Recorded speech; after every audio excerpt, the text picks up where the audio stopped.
formation dans les locaux qui s'intitulent la Grande Fabrique. Et aujourd'hui, on a souhaité inviter des entreprises du bâtiment à nous rejoindre pour réfléchir sur la manière d'agir pour lutter contre les tensions de recrutement qu'ils rencontrent aujourd'hui sur le secteur du bâtiment et des travaux publics.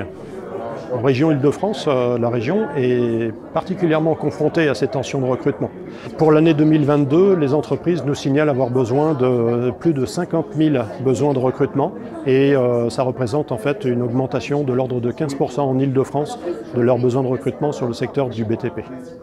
Donc c'est véritablement un sujet que nous devons prendre en considération et c'est d'ailleurs pour cette raison qu'on a souhaité faire cet événement aujourd'hui pour travailler et lutter, anticiper les difficultés de recrutement, faire en sorte que côté Pôle emploi, on élargisse un petit peu notre manière de faire, mais également côté entreprise, qu'on les encourage également à trouver de nouvelles modalités de recrutement et se servir pleinement de tous les services que Pôle emploi met à leur disposition.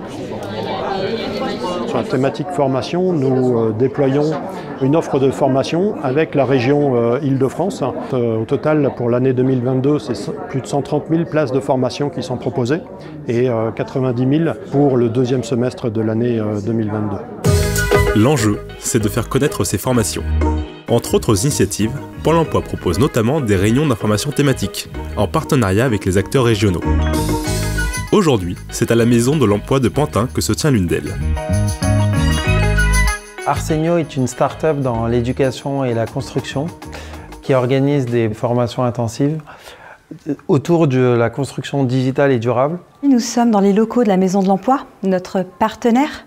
Et l'objectif, c'est de réunir les demandeurs d'emploi pour leur partager une opportunité de formation.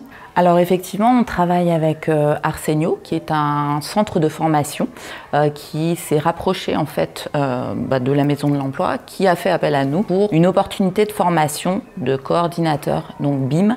Donc le BIM, c'est l'acronyme de Building Information Modeling. Il s'agit d'une maquette 3D de bâtiment à laquelle on va associer des données et qui permettent de mieux concevoir, de mieux réaliser les chantiers, mais également de mieux exploiter et maintenir un bâtiment. On a vraiment de la donnée partout. Là, on est en train de discuter de la donnée, alors que tout le reste est limité par la production.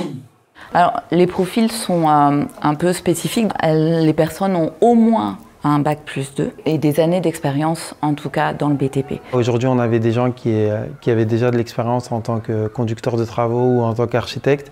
On a d'abord commencé un sourcing pour les premières éditions exclusivement sur Pantin, territoire du 93. Aujourd'hui, ce qui est intéressant, c'est que ça a été élargi aux agences franciliennes. C'est aussi la force de Pôle emploi de pouvoir envoyer des propositions de formation à un nombre important de demandeurs d'emploi qui vont revenir vers nous en disant qu'ils sont intéressés par la formation qu'on leur propose.